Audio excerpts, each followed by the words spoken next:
starting with the research. What convinced you that this ban was necessary?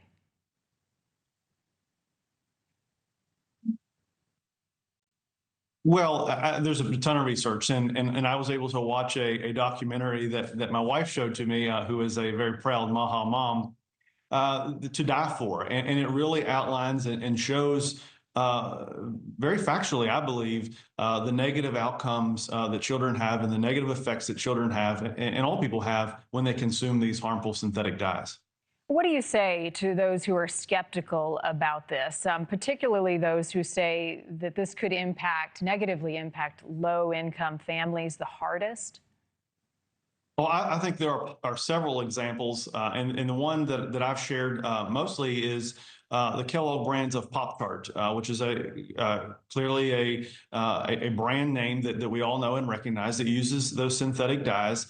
And then when you compare that to an Aldi brand of the same product, it is almost half price. And so, I think that just talking about the potential for increase in cost, the availability is really just a scare tactic that Big Food and Big Drink are using in the radio ads to convince the people of West Virginia that this isn't a good thing. So as I understand it, this will start in schools next year and then expand to all food and drugs sold in the state by 2028. How confident are you that companies will be ready? Well, it actually starts in schools August 1st of this year.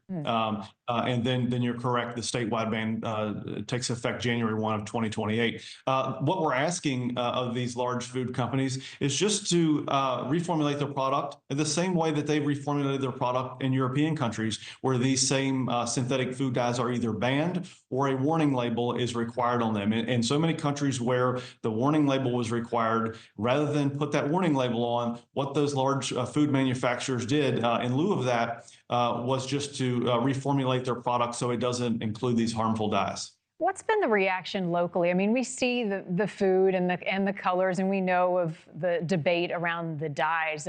With this ban being put into action, what have you heard from your constituents about the risks and the benefits? I'm glad you asked that. My constituents, and I think people all over West Virginia, and I've heard from folks all over West Virginia that are extremely appreciative and so proud of our state for being a leader on this issue. We are the first state to come out with a statewide ban. Do I think that there should be 50 different statewide bans that aren't the same? No, I don't. But we've relied on the FDA to make these decisions for us in the past, and they simply haven't done it.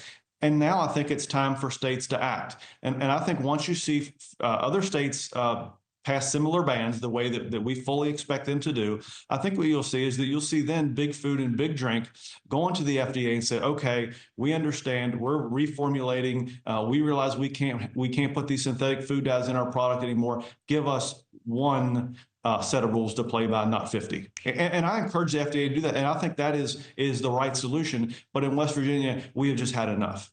And is there a next step here? Are there other areas and groups that you're looking to work with to implement other more health-focused initiatives?